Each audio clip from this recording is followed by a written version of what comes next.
After the ruin, we started over, creating a new society, one of true equality.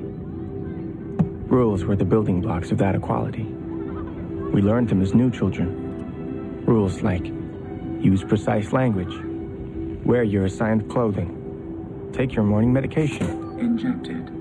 obey the curfew, never lie. We interrupt this program to bring you a special report.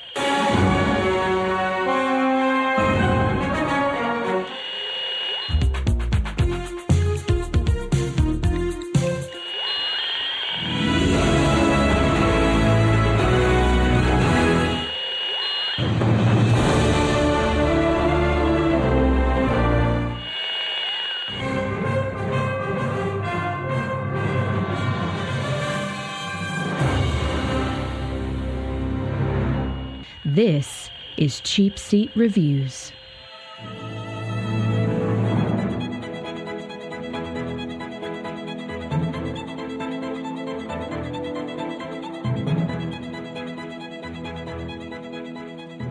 Hello, and thank you for listening to Cheapseat Reviews, the podcast that explores the Hollywood film industry for the greater good. This is episode something 163, and tonight we're talking about The Giver.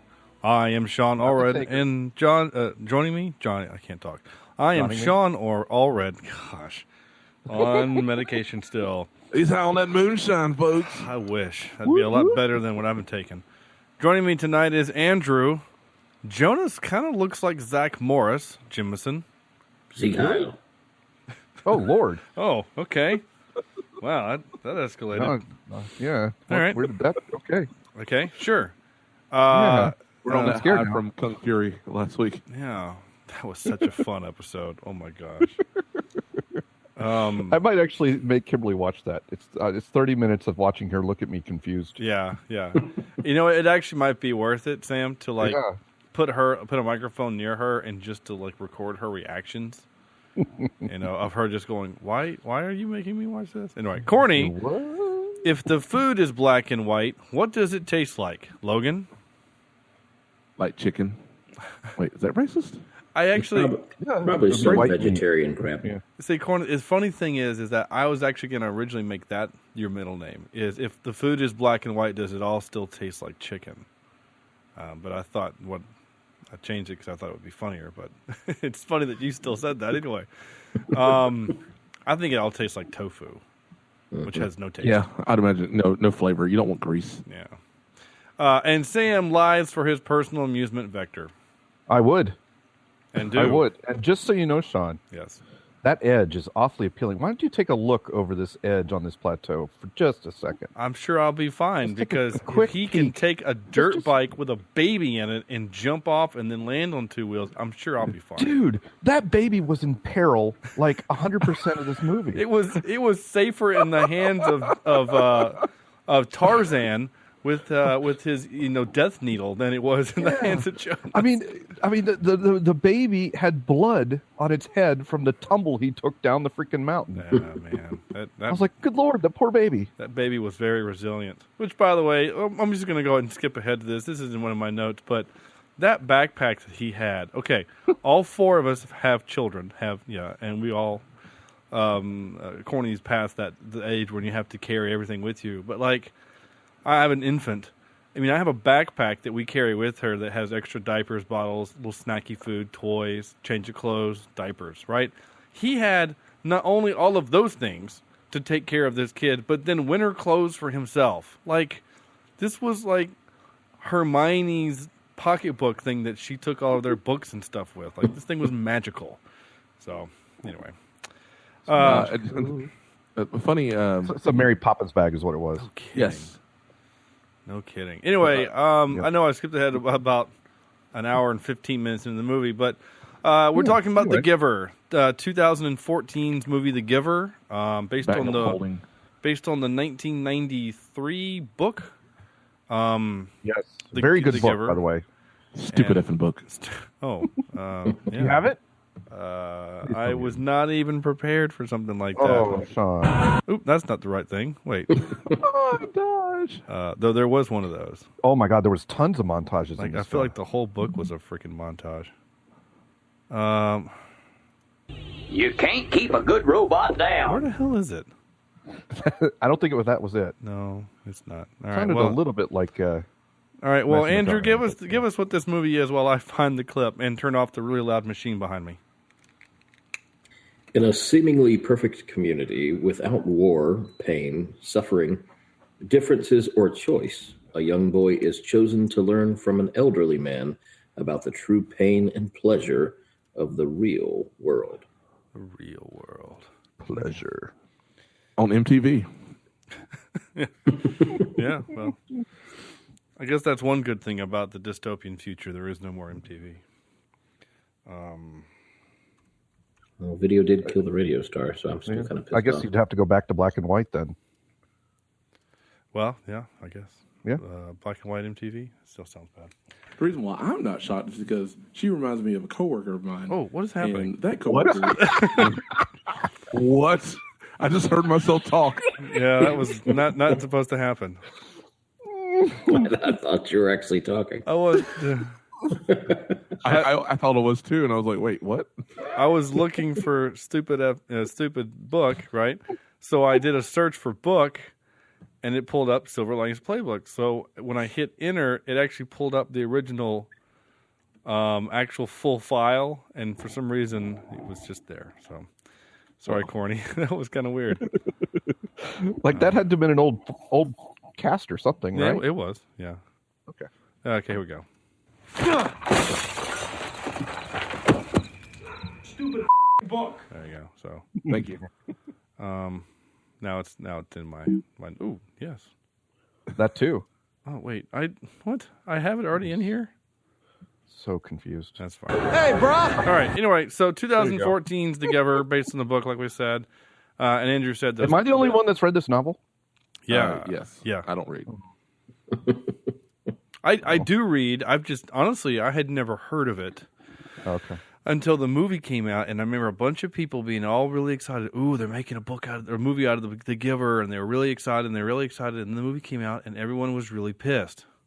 Mm-hmm. And people were like, "Oh, this is the worst thing ever." And Well, they did like every other movie was doing at the time and made it into a Twilight type of crap. yeah. Yeah. So Sam, you having been the only one that's read it, I guess then it probably will be easier for the purpose of the podcast, because typically if we watch a movie that's based on a book, we try not to compare back and forth, because it's sometimes unfair because if the listener hasn't read the book either, and I can only take, what I assume is, things from the movie that were left out that were in the book that would make the movie, I think, make more sense. But the thing that I find most interesting is that Jeff Bridges bought the rights to this movie years ago because he loved the book. Yeah, he loved the book so much. He bought the rights. He wanted to make this movie 10 years ago, and he wanted to cast his dad as the Giver, the Giver man. Interesting. Old man McGiver. Old man McGillicuddy. Yeah. So Old man giver. right. Yeah. Nice. But anyway, it didn't happen, and then whatever, and then they made this movie. So the fact that Jeff Bridges is in this movie and made it makes me think that he was fairly happy with it. And I guess we'll get into how we all feel individually about this movie. But Yeah. That'd be a novel idea. that would be a novel idea. Nice. IMDb has it at a 6.5. So we'll see if That seems right. how we align with the rest of the public. So Andrew, your initial impressions, sir. Well, like I said last week, or whenever we mentioned The Giver, I assumed that it was a Nicholas Sparks book. No, sure. By the title and the cover poster of the Netflix cover there. And it's not. No. Nor does it feel like one watching it. Although I guess it could be. This is a not really a love story, but more of a drama, and set in the future post-apocalyptic type. Sorry, that word didn't come out. Post-apocalyptic world, and well, hold on. Sorry, dystopian. But sorry. Dystopian, sure. Thank you. Sorry. So, I didn't really hate it, but I didn't really like it either. And to me, the acting wasn't all that great. I felt like this is one of Meryl Streep's worst movies. And I'm not a huge fan of hers, but everybody else seems to be. But I didn't like her in this at all. And I feel like the main characters were kind of unknown. And I don't know if that was on purpose or if that was... yeah, I mean, maybe they spent all their money on Jeff Bridges and Meryl Streep. And Meryl Streep's, she was actually... Old. Well, she was... I mean, according to Sam, she's not even really in the book. No. They increased her role significantly because you need a primary antagonist to, focus on. Right. But, I didn't buy into it. I really thought that the ending would go somewhere else. And I think had the ending been different, I might have liked it. But to me, the movie just kind of stopped. And there was no resolution. I mean, there sort of was, but I don't know. We didn't get for me anyway, we didn't get our happy ending. It was, I guess it was there, but I don't know. Did it need a happy ending? No, but for me it did. I think I was just waiting for something exciting to happen, and it never happened. Yeah. All right, that's fair. Sorry. I'll give you that. Yeah. Fair. Yeah, corny.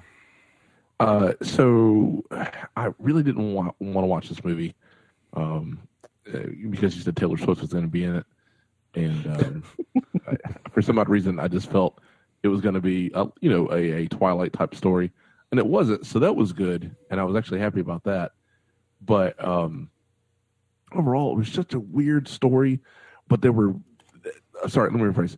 The story had a real potential to be very interesting, and I think they wasted that opportunity. We're trying to do a little bit of a love story, and people need to know the truth, conspiracy stuff. It felt like it didn't know what it wanted to be until the end of the movie, and it made it kind of hard to watch. But that baby is a super baby, and that's pretty cool. That baby would make parents sleep easy at night. Yeah, no, because you can't kill it. I could just see my wife is so concerned about helmets on our kids. I grew up riding a bike with no helmet, and you can kind of tell sometimes. But wait, did you do that on purpose? No, that was not the end. But not only did he not have one on this motorbike, but the baby had no protection. It was in that egg. To jump over the cliff, I just okay, yeah. Yeah, that part of my butthole. It works for Knight Rider. It works for Knight Rider. I wonder if it paused in midair and then a narrator would come on and said, them boys, they were out of getting in trouble again this time. Yeah. Go to a commercial. I see what you did there. Yeah. See, but the Dukes would represent, emotion. We can't have that. But he did have emotion by that point. That's true. He did. Boss Hogg would be the one. Well, no, he was just always angry. Yeah. Get him. I'm not sure what's happening right now. Roscoe P. Coltrane, God rest his soul. Speaking of God rest his soul, anybody heard from Chad lately? Actually, no. He's in New York, I thought. But... he's been posting pictures, on Facebook. Yeah. That could be a trap. You go get an axe. Yeah. He's dead.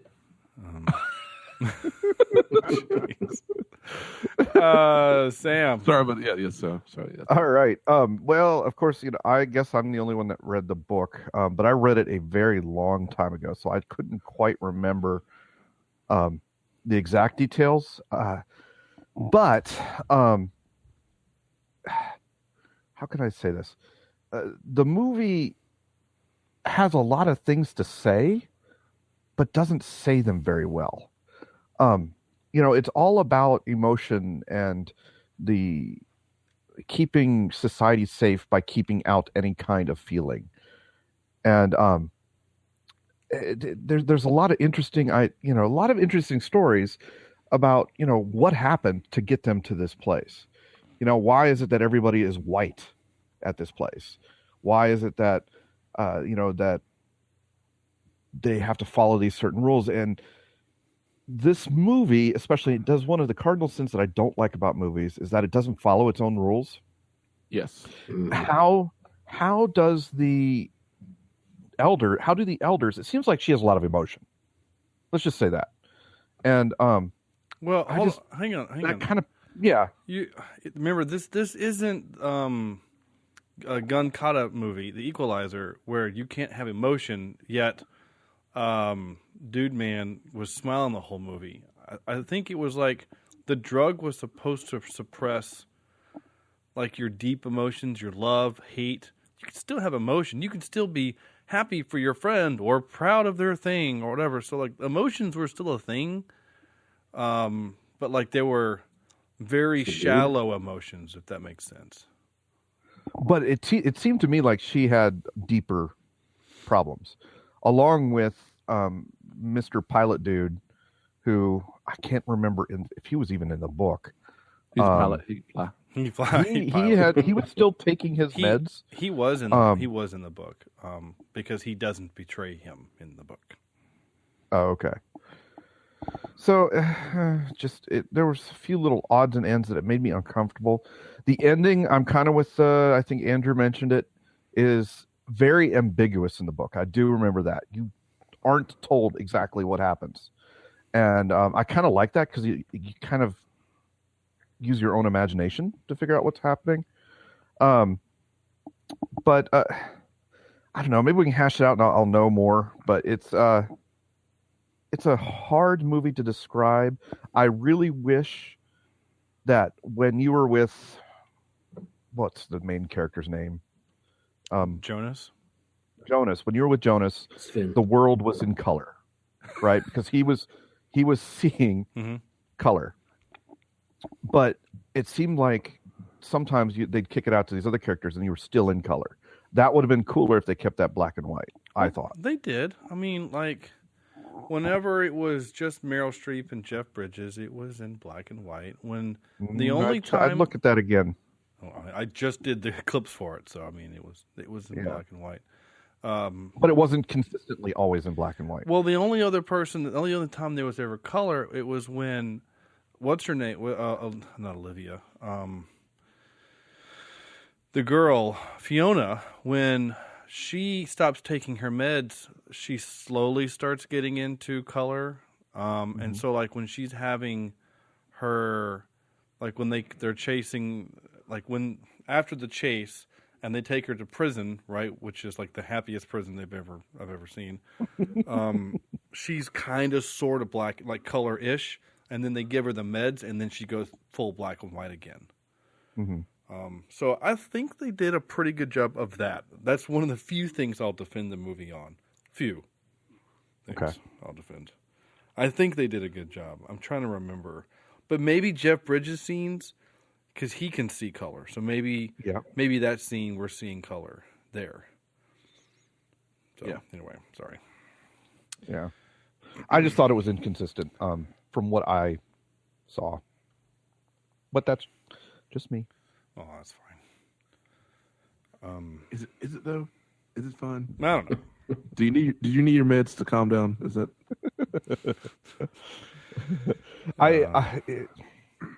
the love triangle that wasn't really there seemed really forced. You're right. That was very WB. Because basically it was one CW. scene and then that was it. Yeah. Like it never. I mean, like, you see the three of them. They're all three attractive people.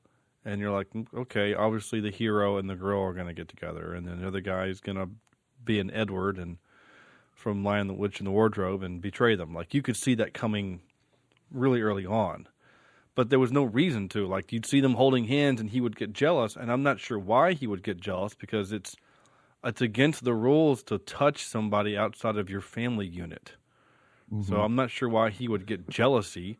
And so I guess it's my turn. But some of the things that like annoyed me about the movie, to your point, Sam, of inconsistency. So I understand in this world where everything's black and white, and I think that's actually a really cool way to do it, because basically like they've drugged you to the point that you can't see color, because they want everything to be the same.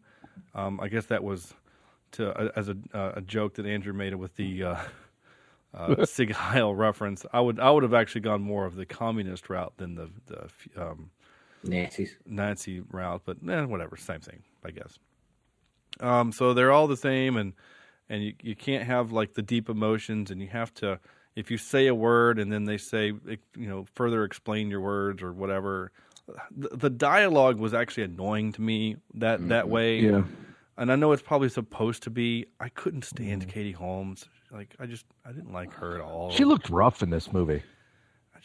She annoyed me. And it happens when you're like she was a heroine. Well, the funny thing is, she's only 10 years older than the dude who's playing her son. Yeah. I mean, she's my age. Well, and I thought it was kind of funny that, she's basically had all these problems getting out of the whole Scientology stuff. And this is a lot to do with how they try to control their members. Yeah. No. So they like. But we won't talk about that because we don't want to get sued. Who's going to sue us? You have to have people listen to us to get sued. So like there was the inconsistency was like why would he have jealousy? Like, isn't that kind of a deep emotion? Like, wouldn't that be a thing that's not a thing now? What would you have ever to be jealous of in this world? Everyone has the same thing.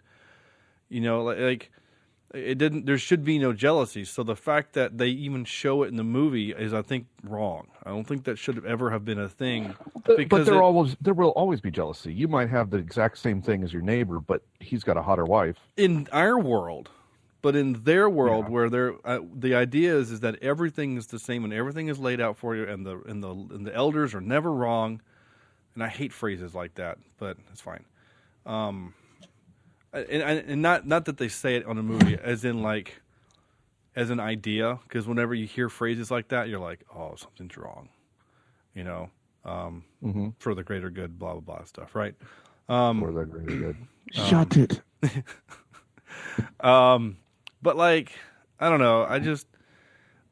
I think what we're supposed to infer is that the reason why he was willing to betray his friends so quickly is because of the love triangle thing, I guess, maybe. I mean, why else put it in there in the movie in the first place, right? Like, I was just confused, though, if he could even feel love, because it was you could tell that it was a foreign idea. Like, how do they procreate? So how would he be jealous? They don't. That's the thing. Those babies are created. They aren't procreated. How? Like test tube? Test tube. Weird. Yep. You've seen Attack of the Clones. Right. Little creatures come on and... that's, and the whole idea of family units not being... unit. Well, none of it's based on love. I mean, you're right. It's all based on compatibility and whatever, and there's no remorse. Like, I'm going to be real honest with you. The scene when Skarsgård kills the infant, that bothered me, and I didn't expect it to be in the movie. And full on tears last night watching it. It was hard to watch. And not just the fact that he kills this infant because it's one unit less than the other one, and he puts it in a box and slides it down a chute like it's garbage, but that he has no remorse or even understanding that what he's doing is wrong. Is just so brainwashy and crazy. Well, look at the Nazis in Germany. Look at the people running the death camps. Yeah. Same idea. You're right. I mean, you're not. Yeah, it's a proven... proven fact that people are scummy sometimes. Yeah, you're not wrong. But like I guess what makes this movie. So there's some things in the movie that I think are worth talking about. Are these ideas that if you eliminate people's free will, does that make life better? And it might make life safer and easier, but I think the point of the movie is that it's not better, because without loss, then you can't appreciate love, and without all of the bad, then you can't have the good. And their idea of utopia is there is no bad, but there is no good. There's just gray. Yeah, and you got to think how. When we have good times in our lives, it's made that much better because we have bad times to weigh it against. Yeah. The whole darkest before the dawn type of thing. And it's, I don't know, crazy to me that you would give up the good to avoid the bad. Let's just say that. I equate it to beer, It's bad for you, but damn, it makes everything better. No, there. Well, sure. As I drink mine. As you drink your beer, nice. Yeah, I do think about it. I think, Corny, you mentioned it. How do you get to this future? Like I read the Hunger Games, and I always think, how do you get there? Because it's supposed to be our future. Like, how did we get to this point where we broke into these weird factions and then did this thing and then had a war, and then for 75 years we're okay with kids killing each other, or whatever the Maze Runner is. I don't know what the hell that movie is or that book series. Like, how did you get there? The first book is amazing. Don't read the rest. Yeah, okay. Yeah. So like, it's all about corn. So like, they talk about the ruin. Like, how did they get to this point? It's all about corn. I just got that. Wow. Teehee. They like, how do you get to this point? But the other thing is interesting that the movie ends with the house at the hill with the sled, and Rosebud. I watched this with my I watched this with my wife, and she kind of looks at me and she says, "Wait, what the hell is the house? The house is real?" And I said, "I guess that's what we're supposed to believe, is that the rest of the world is fine." And well, here's the deal, right? And you see the vision of the sled, right? And he gets the joy of going down the hill and all that sort of stuff. That is definitely in the book, right? Okay. But the way the book ends is completely different than the way the movie ends. Am I allowed to ruin a book that's 20 years old? No, you're fine. No. Spoil the hell out of it. The movie ends with him basically wandering this wilderness. The book. And I'm sorry, yeah, the book ends with him wandering the wilderness, and he sees a sled, and it ends. Oh, but he passes the border, and then the memory thing happens. I think so, if I remember right. But I remember it ending very abruptly. Yeah, just it left. What the heck was this? And it just called back his first vision that he had. He and Gabriel ride the sled down towards a house filled with colored lights and the warmth of love and a Christmas tree, and for the first time he hears something he believes to be music. The ending is ambiguous, so he does find the house. Yeah. With Jonas depicted as experiencing symptoms of hypothermia, he leaves his and Gabriel's future unresolved. However, their fate... That is true. Hypothermia, you do start to hallucinate. However, their fate is revealed in Gathering Blue and in Messenger, companion novels written much later. So apparently there are kind of sequels. Huh. Gathering Blue is a young adult social science novel written in 2000. It is a companion to the book The Giver.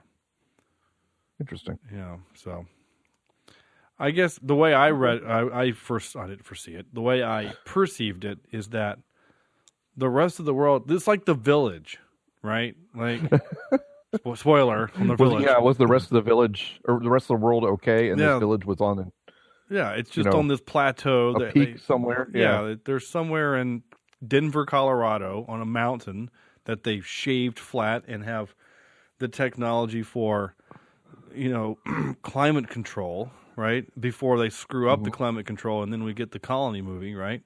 Nice. and then Lawrence Fishburne has to get blown up on a bridge. It's very strange. But anyway, and then there's a train that goes and snakes through the rest of the world. It's all connected. Absolutely. Well done, actually. This is what kickstarts all of it. What were you going to say, Andrew? No, I said that was well done. Oh, thanks. Yeah, we can probably find a way to connect all dystopian. Connect them all, really, yeah. Any dystopian future. What we should do for our 200th episode, connect every movie. From episode 1. There's a lot that I don't think if I would want to. That hurts my brain thinking about it. Yeah. Some beavers can just die along with Poltergeist and the ABCs of Death. Rubber. And Rubber. Anyway. So I will say this about this movie. Andrew always has his little belief that if the movie doesn't keep his attention, it was a shit film. I don't think this is a particularly good movie, but it held my attention to the point that I actually stopped taking notes about halfway through and realized that I had not written down any times to capture audio. So I had to go back and rewatch segments of the movie so I could find audio clips for the show, because I was kind of entranced in the movie. And I'm going to be real honest. Somebody mentioned that the performances weren't very good. I didn't think the three kids were all that great. I thought the girl she's attractive, she's cute, and she was fine. I thought Zach Morris was a little stiff, but I thought Jeff Bridges is great. But I'm also I had trouble with Jeff Bridges. I'm also super biased because I like old man Jeff Bridges. But here's the thing: if you've seen True Grit, the remake of True Grit, every movie he's done since then, it's the same guy. I just assume he's Rooster Cogburn from now on. I always picture him as the guy from the R.I.P.D. Rest in Peace. Yeah. I like that. I like the movie. I do too. It's good, not very good, but it's fun. It is fun. I was going to say, personally, I usually see him in a stolen suit of armor fighting Tony Stark on top of a building. Yeah. I did not like his mumble mouth. Well, that's what he's done ever since True Grit. True Grit. Yeah. Did he have a stroke? I don't know. No, I don't think so.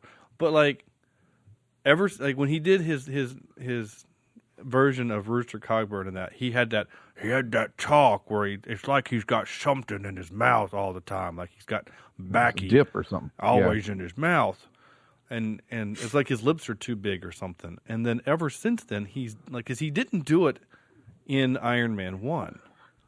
No, he did not. He did it. Nope. But once he's done Rooster Cogburn, every movie I've seen since then, he did it. He was basically Rooster Cogburn in that R.I.P.D. movie. He was basically a cowboy with the exact same beard. They basically said and his backstory was a cowboy who was shot and killed by Indians. For all we know, he was playing Rooster Cogburn. Yeah. Yeah, the only difference is he had both of his eyes. So maybe when you die, you get them back. I don't know, but he, the way he talked the whole time, just ever since then, I've noticed that's just the way he talks now. Meryl Streep, I thought, was a little wasted, and frankly, she was in between. She would literally go film Into the Woods and then come over and do this. So she was like, gonna do a big budget Disney movie with singing where I could probably win an Oscar, or this thing. I'm gonna worry about that other movie. And this is paying for her lattes in the morning or something. Yeah. This was a super expensive. Well, it's a low budget movie. It is California. It's that lattes. Yeah, it is California. It's like $15 latte or something. Kiss my grits. I don't know if that's real or not, but it seems real. So yeah, I wrote something about the I took my glasses off because my eyes hurt so bad, but now I can't read my notes. The injections are kind of like the Equalizer movie, and of course the hero fakes them, which I thought was cool. Lots of cameras, so very Big Brother-ish in this movie. They had damn cameras everywhere. Jeez.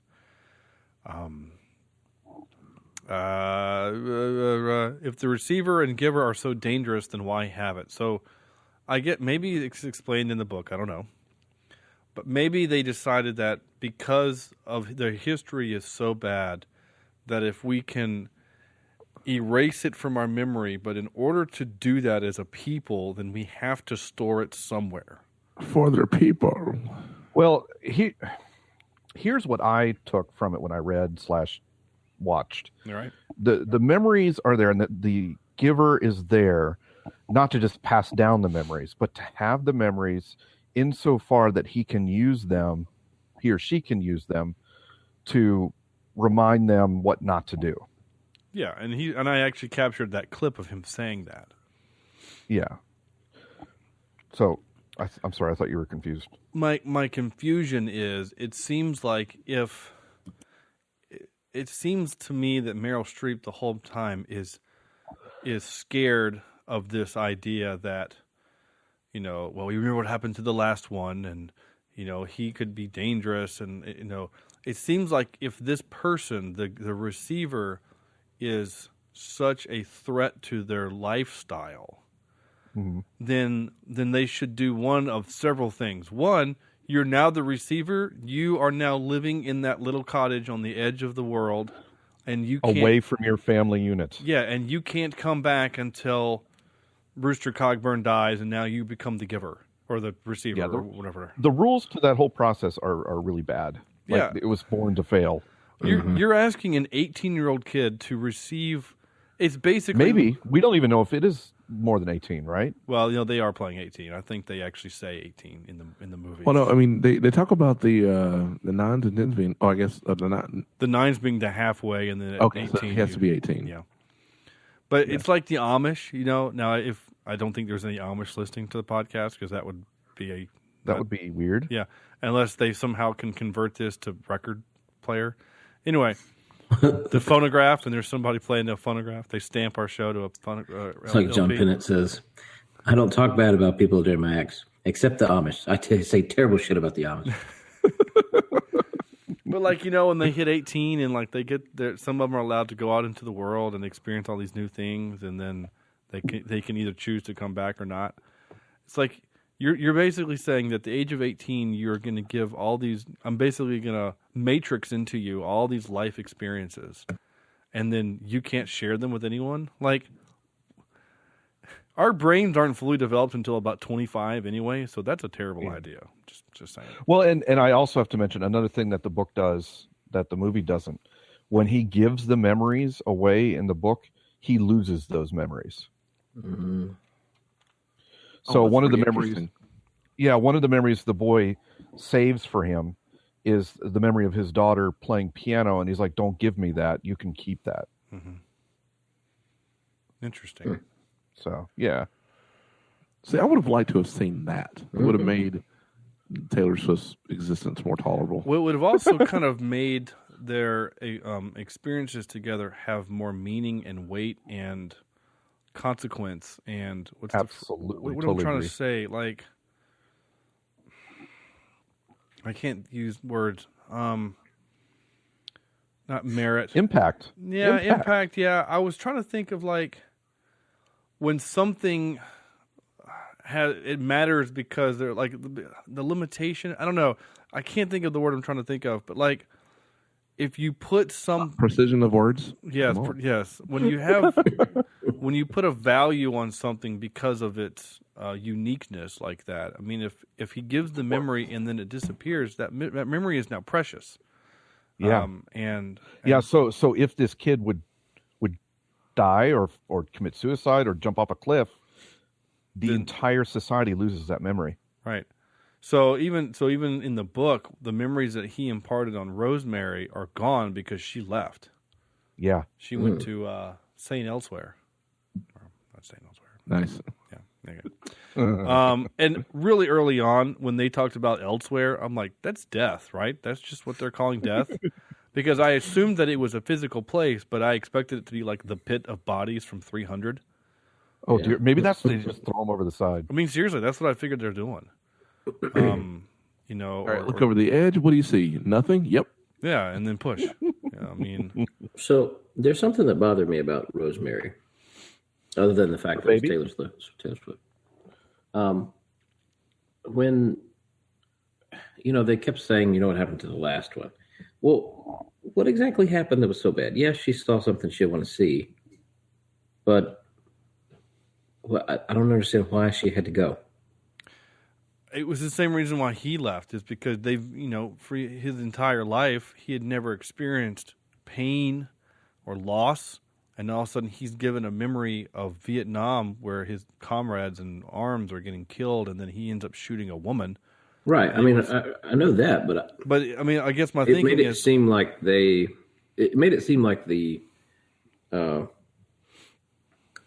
whatever they are, the leaders and the elders. The elders, yeah. Oh, the elders. Forced her out.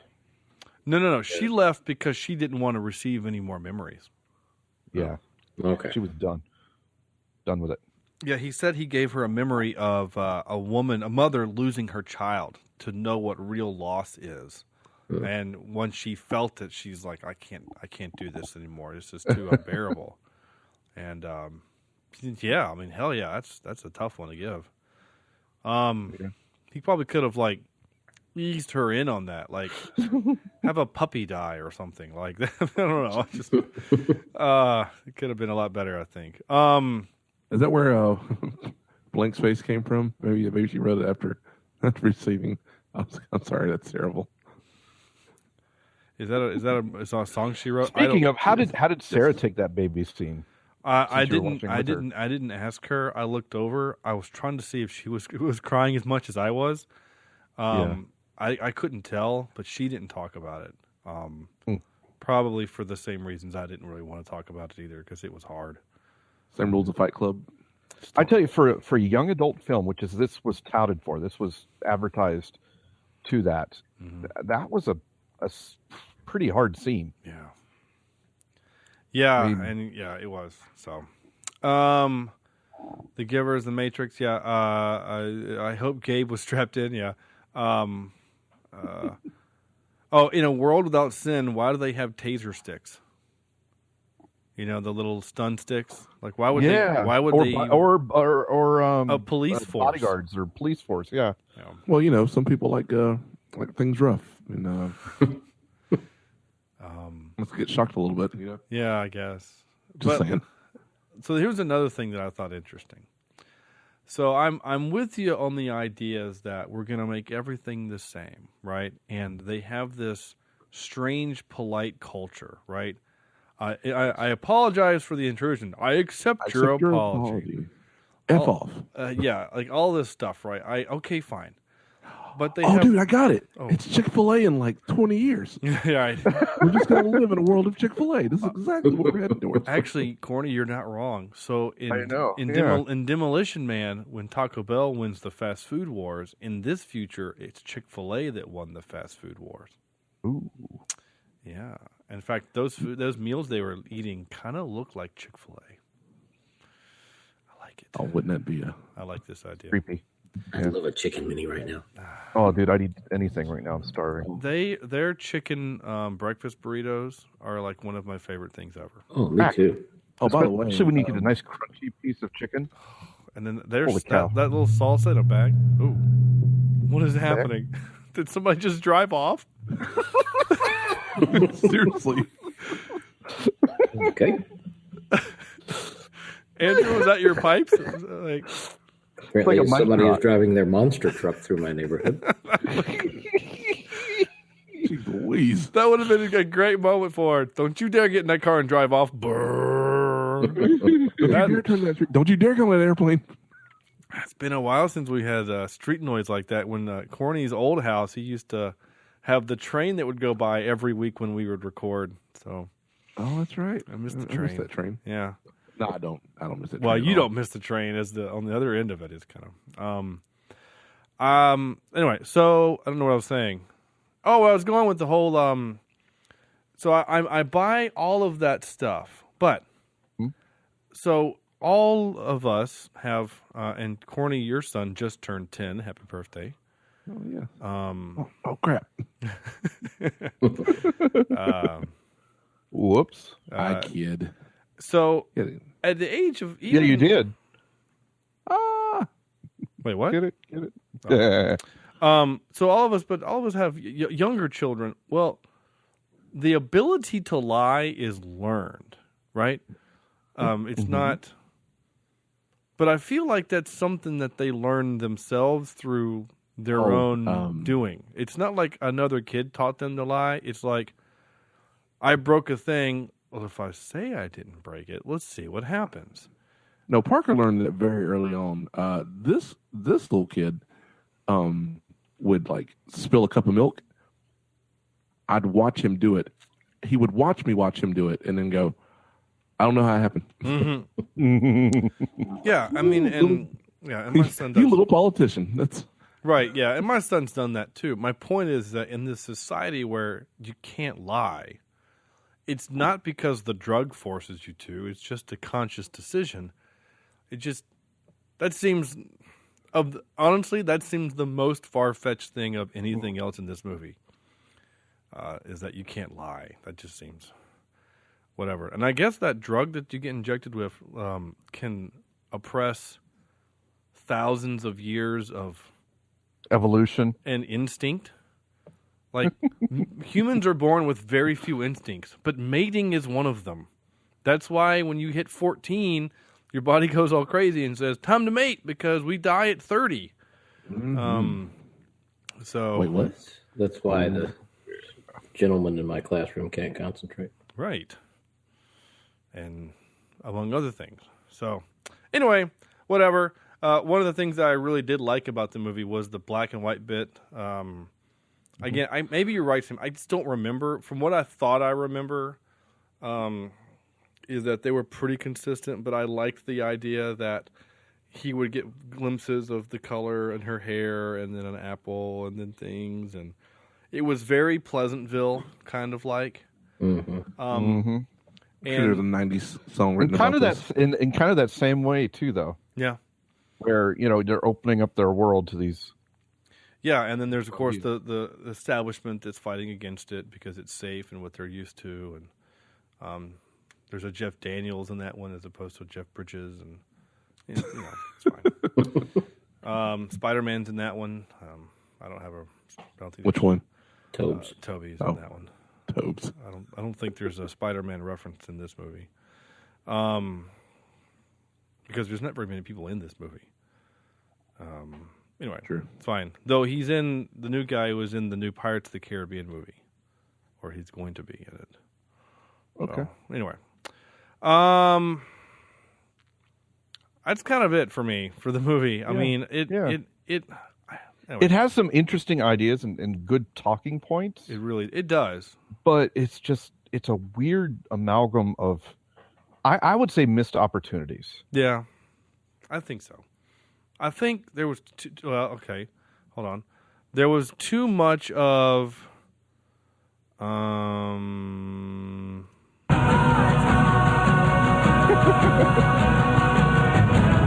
thought there was a little too much of that. In the memories, yeah. Yeah, I don't know. The training montage. I mean, it spanned a year. I thought it was a little too much of that. No, sorry. And like, I think, I don't know if you said it, Sean, too. It would have been more impactful if these memories were given more importance in terms of longevity. Why it was important to have them, and if Jeff Bridges was losing them as he was giving them away, there's more importance to keeping the receiver alive. Yeah. So I think there's drama there that could have been expanded upon. I'm still trying to think of the word I was trying to say earlier, but I can't think of it. Yeah. You ready for some clips? Clippy clips? Little clips. I got 7 of them. Again, this movie I'm going to be real honest with you. This movie has very little joy because of the tone of the movie. Because of all the baby killings. And the point of the movie. So there's not a whole lot of humor to capture. So some of the things I captured aren't really humorous. It's just things that either I found interesting. Like this line, again, I mentioned earlier, I don't like it. Again, in movies, not the dialogue itself, but whenever someone in movies says, "The elders are never wrong," then I'm like, oh, something's up. And then I just didn't like the way she said it. "The elders are never wrong." That's right. You listen to me. That's right. Batman's girlfriend. This was said a whole lot in the movie. Don't apologize. Oh, not that part. I actually captured 2 other moments of apologies and then realized that I had captured 3 moments of apologies, and so I decided not to put those in, but this was probably the better one. Don't apologize to me ever again. Not here. We haven't the time. I apologize. It's an automatic pleasantry. It doesn't mean anything. I apologize.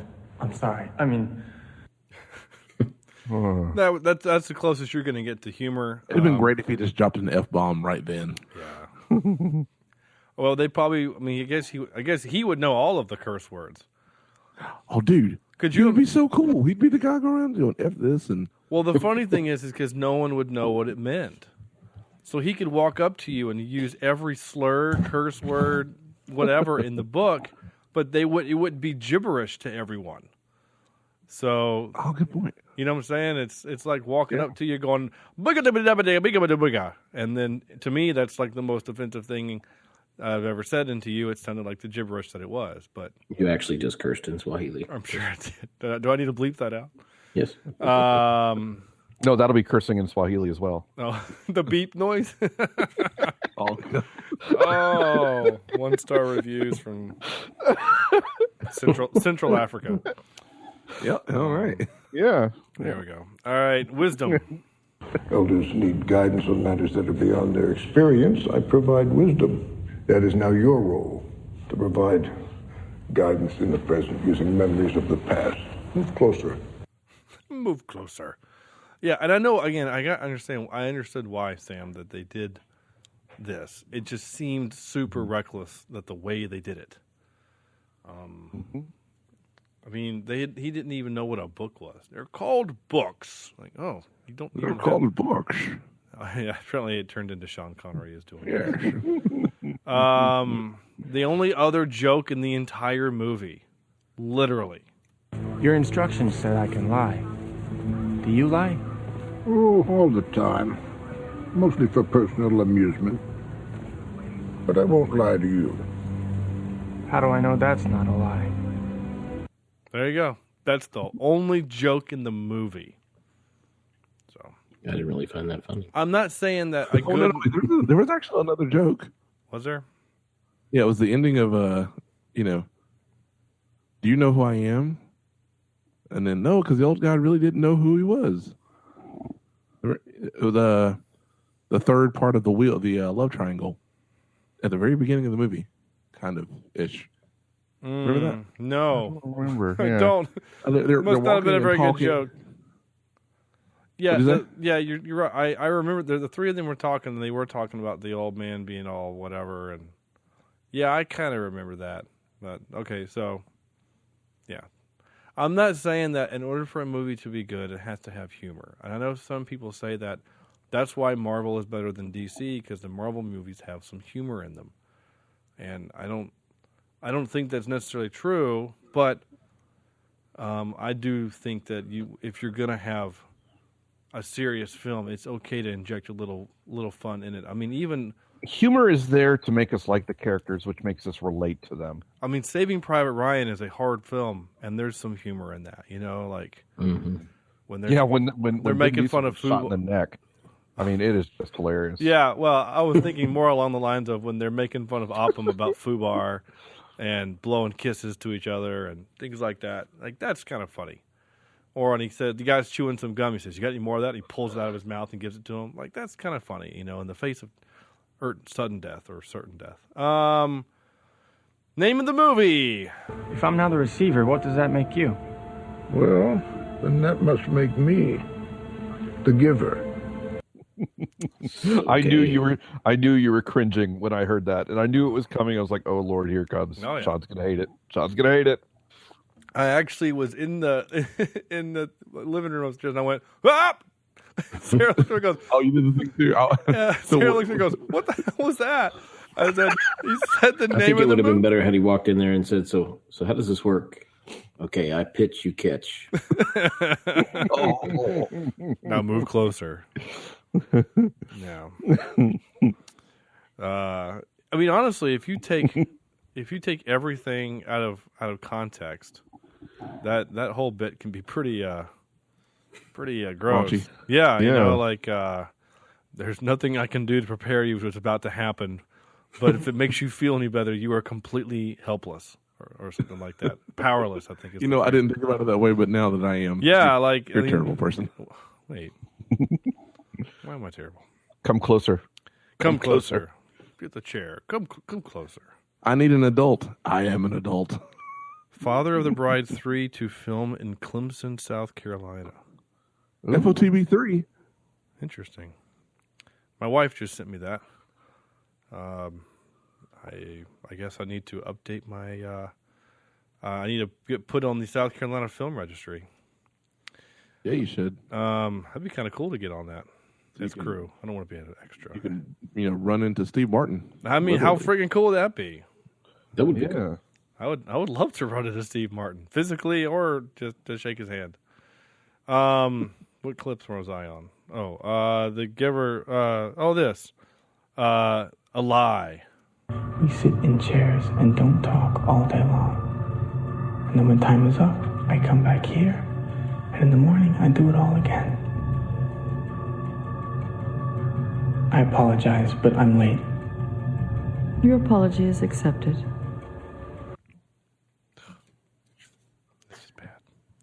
I lied. This is the last joke in the movie. So I think Corny's joke and then the one I captured. So there were 3 jokes in the movie. This is the 3rd one. I like this map.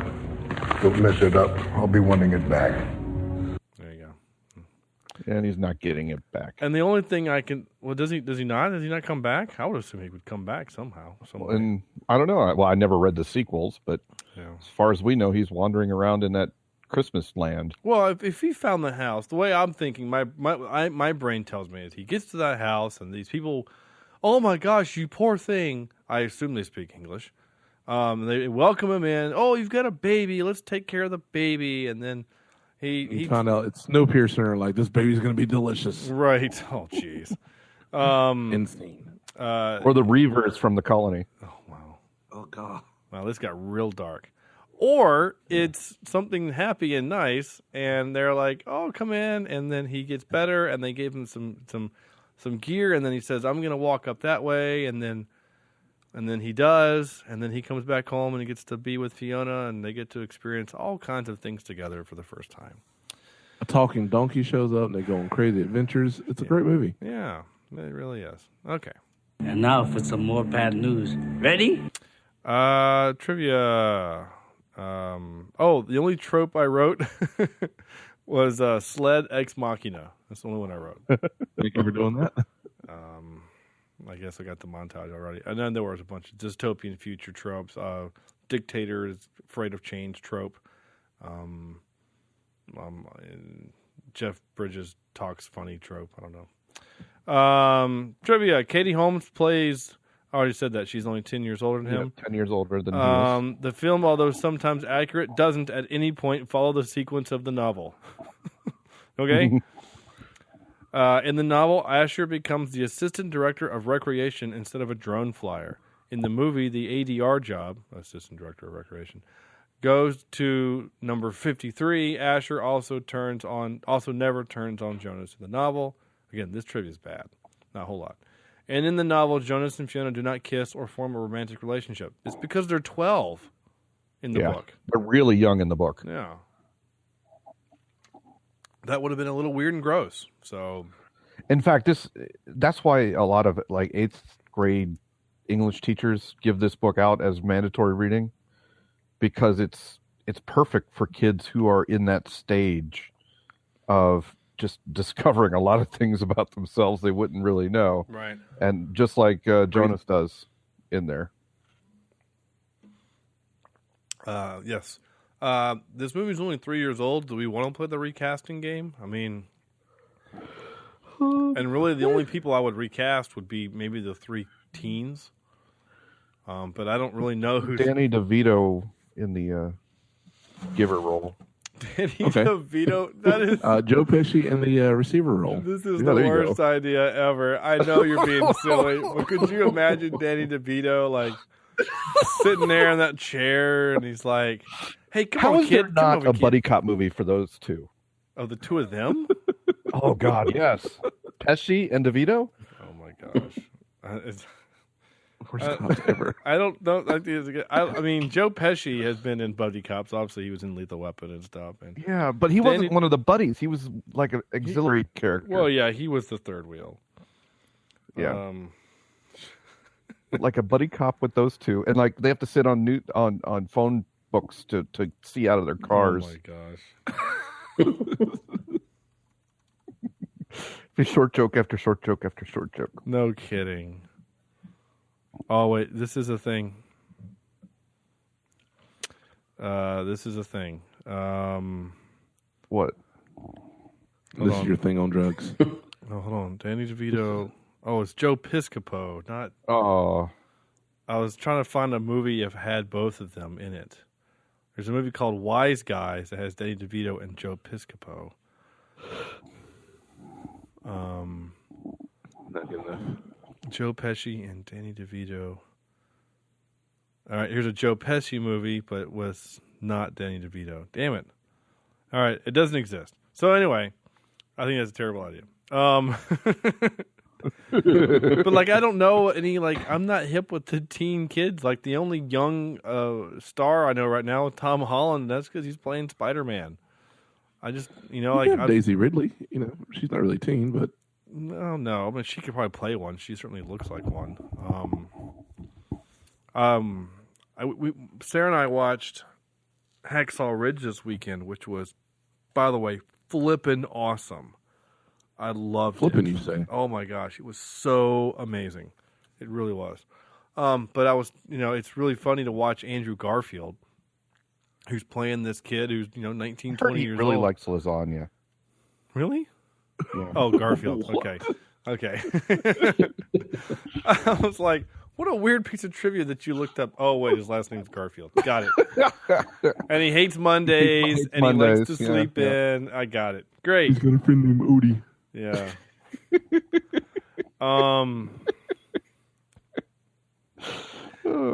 These are the jokes, ladies and gentlemen. These are the jokes. Yeah, sorry, that's all you get. But anyway, no, but like Andrew Garfield is like perpetually 19.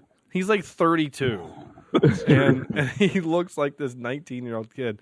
Which, by the way, so go Redbox, Hacksaw Ridge. It's so good. It'll make you want to slap your mama. I love my mama. No, there's sorry, we've been watching Wreck-It Ralph in the house recently. But like, I'm gonna wreck it. The best casting in the movie, 100% Vince Vaughn as the drill instructor. Oh my gosh, he is incredible because he's still Vince Vaughn, but he's yelling at people, and he makes fun of. So Andrew Garfield's character, he goes up to him and he's like, "Corporal," and the guy comes over and he goes, "Keep this man away from a strong gust of wind, or we're gonna lose him forever." And he says, "You look like a corn stalk. I feel like I should pull an ear of corn out of your ass," or something like that. Like, the whole movie is really like the 15 or 20 minutes that he's on film. Sarah and I were like in tears laughing. It was wonderful. But the movie itself is really great. High praise for Mel Gibson for that movie, even though he still hates the Jews. But it was a good film. So go watch that movie, and not The Giver.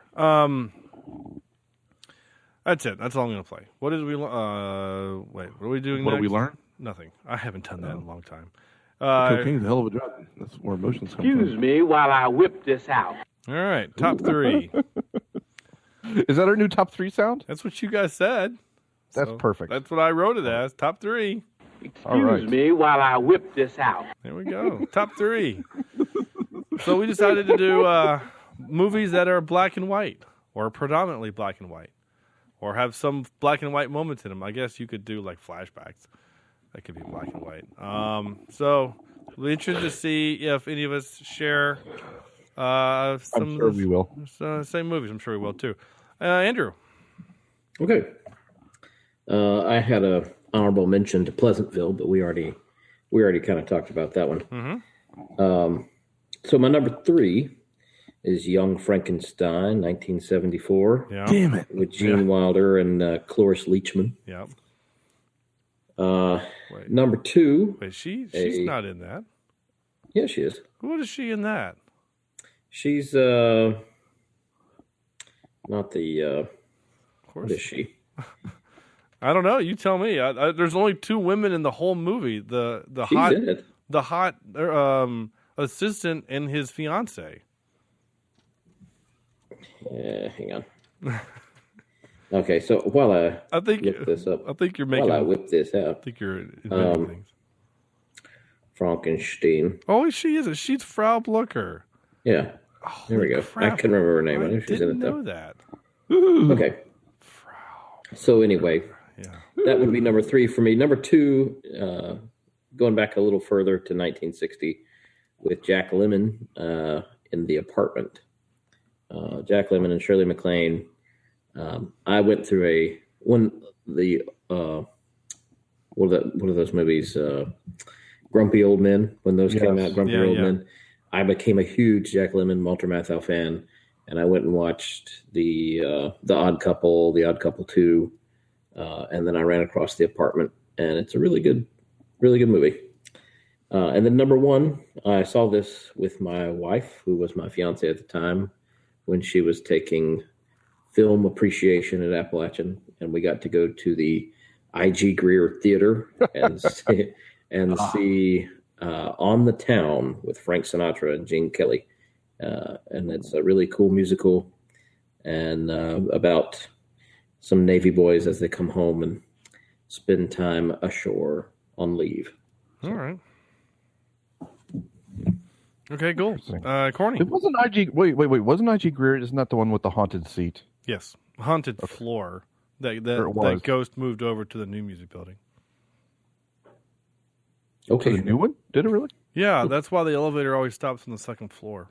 I thought it was because we used to force the doors open all the time. No, well, the story I heard from Grandpa is that was the ghost. Oh. Wasn't it Dave? Dave the ghost? Dave the ghost. Dave, yeah. Yeah, and the elevator would open, and he's looking for his kid. So, anyway. Okay. Ghost stories are fun. In the elevator a couple times. I love telling people my ghost stories, and they get really freaked out. Because Corny and I both worked in a building that was haunted by a little girl. Anyway. Little girl. Yeah. I've forgotten about that until now. Thanks, Yeah, man. you're welcome. Now he'll sleep well tonight. Yeah, I'm sure we will. I made the mistake, it was a while ago, it was like a Saturday night, getting ready to go to bed, and then a buddy of mine posted like top 5 best ghosts caught on CCTV. Oh, God. And I freaking watched that right before I went to sleep. Had a hard time going to sleep, honestly.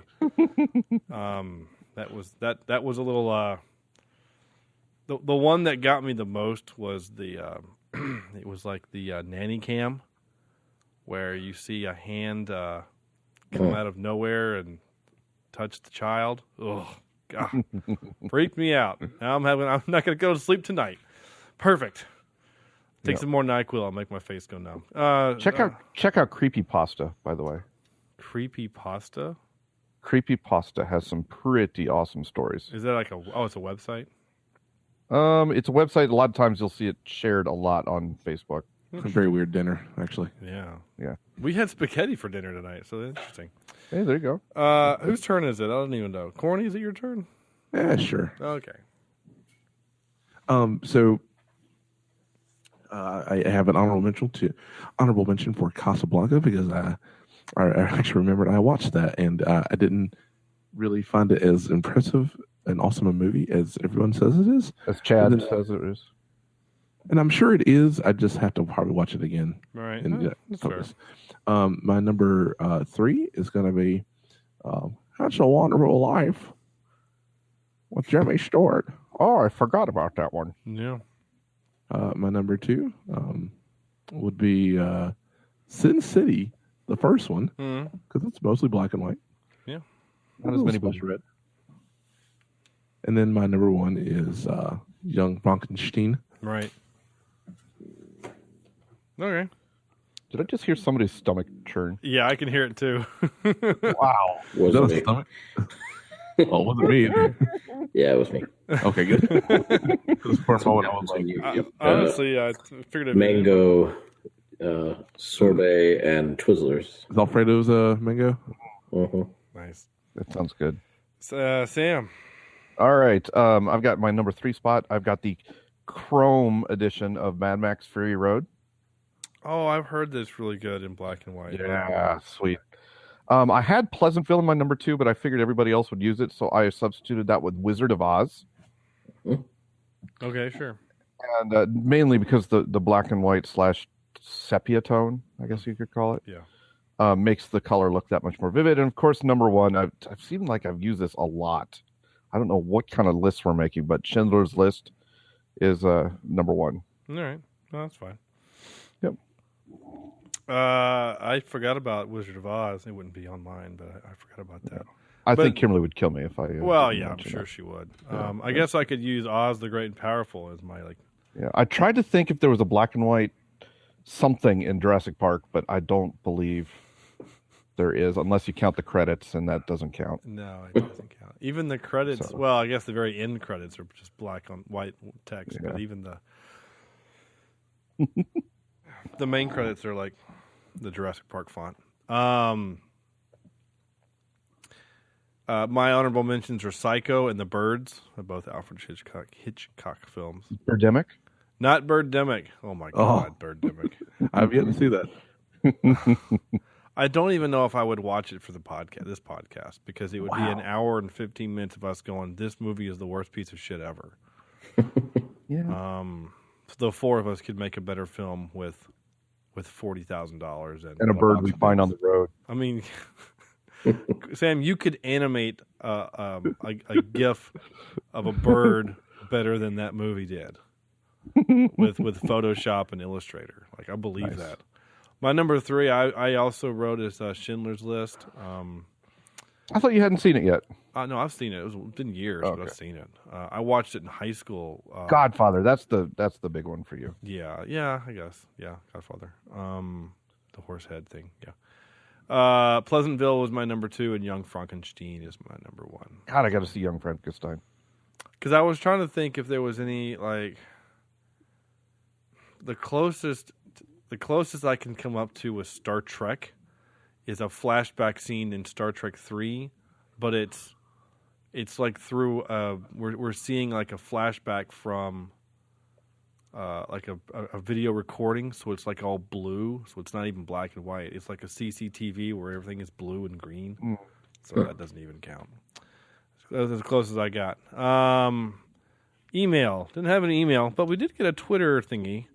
Yay. Somebody, I posted today, hey, tonight we're reviewing The Giver. Some people hate it, some people like it. Where do you land? And Real Comic Villains, at Real Comic Heroes, is their Twitter handle, saying, my name is Travis, was just bored by it. I neither liked it nor cared enough to dislike it. So, thanks. Yeah, I'm kind of in that same way. I don't think I'd watch it again, but it was at least interesting enough to keep my attention. Yeah, same way. Yeah. I think we're all kind of like, it's fine. Yeah. So there you go. That was if you want to communicate with Twitter with us, that's fine. Twitter, Facebook, email, whatever. That's it. That's it. Out of 10 is that time. Oh wait, I have a noise for out of 10. This is out of 10. Wait, what's supposed to happen? There you go. So time for out of 10. Andrew. Yeah. I'm not going to score this one very high. I don't think that's a surprise. But, I still stick with my original thought that if it doesn't keep my attention, it's not a great movie. And this one, whereas it did keep my attention more so than some other ones that have not been great movies, it kept my attention more in the fact that I was waiting for something to happen rather than just being interesting to watch. So for that reason, I'm scoring this a 4.7 out of 10. Ooh, okay. All right. Okay, Corny. I'm going to give it a 5.23. I can't think of something snarky to say, but Tony Snark. Oh, nice. Nice. Yes, I'll give it a 5.23. Tony Snark. I like it. Tony Snark. Name of the episode. Sam. 6.2. Oh, okay. Anything behind it? Any reason? Any thoughts? I like the ideas it brings forth. I don't like the execution all that well. I think this could have been the same way. I believe Ender's Game could have been a lot better. Had they have maybe had a better director attached to it, with actors paying attention to the actual movie that they were doing. I'm just gonna give it a straight 5, just a plain old 5. For I think the same reasons everybody else has. I think this movie failed in some areas where it could have been. Honestly, it was a short movie. It was only an hour and a half. I think you could stretch this movie out, give it some content. I don't want to just add fluff, but give us some meat, give us some reasons, give us some rules to follow, give us some. I still can't think of the word I'm looking for, but whatever. Character development? Well, no, not character development, but I mean, like we had some of that. I thought, at least with the people that we cared about. But I don't know, just keep a cohesive story. Yeah, and give us some. I don't know, consequences. I can't think of the word. My brain just sucks right now. So anyway, no, I think that's a good word. Just consequences for the actions taken. Yeah, and so anyway, I just give it a 5 because it's just a meh film. I mean, I like Jeff Bridges, and that's about it. So there you go, 5. So pretty middle of the road. I'm sure it'll probably land somewhere in the middle of our pantheon of movies that we've done. So yeah, next week, cool. Something very different. So oh dear. We're kind of going up and down the Lucky Number 11, very serious, very action, very hard, and then we do Sky High, and then we go different comedy with Blazing Saddles, and then we do something completely different with Scott Pilgrim. And then we do the strangest thing I've ever seen with Kung Fury. And then back to serious with The Giver. And next week we are doing Mortal Kombat. I am actually... Get over here! I'm super excited for this because this was, again, one of those movies that I watched with my buddy Steven 1,000 times. I don't own it on DVD. I have it on VHS somewhere. I felt like we did this movie before, but I know we haven't. It was on the list when we first started the podcast way early on. It was on the list to do, and it got pulled like the week before we were going to do it.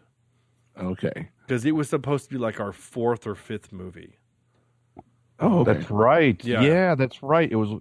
Wow. Has it been this long? Is it still on Netflix is the question. Well, yeah, it is. Well, it was as of today. Okay. What I've done on the list, gentlemen, just to let you know, I've gone through and checked, and apparently Netflix will let you know if the movie is leaving within the month. And so, a month from when I last updated, it was supposed to be there. So yeah, cool. It's there. We're good. Oh, it'll let you do that. That's kind of neat. Yeah. Yeah, it's there. So anyway, I'm actually going back over just to make sure we haven't done it. No, we haven't done it. We're good. By the way, you got to check out the trailer for The Defenders. Yeah, I just saw that it posted, so as soon as we get off here, I'm going to go watch it. I also watched Sing over the weekend, the cartoon with the singing animals. It was actually a lot more heart than I anticipated. Zootopia is still way better. Yeah. A film, and has a better message, I think, but I thought it was pretty cool. But the gorilla, the kid gorilla, that's Eggy from... Kingsman. Oh wow, Eggsy. Sorry, it's Eggsy from Kingsman. And he's singing. He's a talented kid.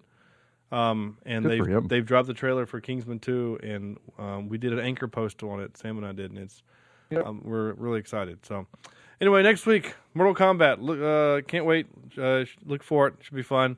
In the meantime, you can do all these fun things like go to our website, cheapseatreviews.com. I should start playing the outro music in case I forget. Go to our website, cheapseatreviews.com, where you can find links to other stuff. we have an Anchor site now, so you go to download the Anchor app, or you can just find it on our Twitter. We can just flow away, whatever. And I'll have a link. Ooh, pretty soon.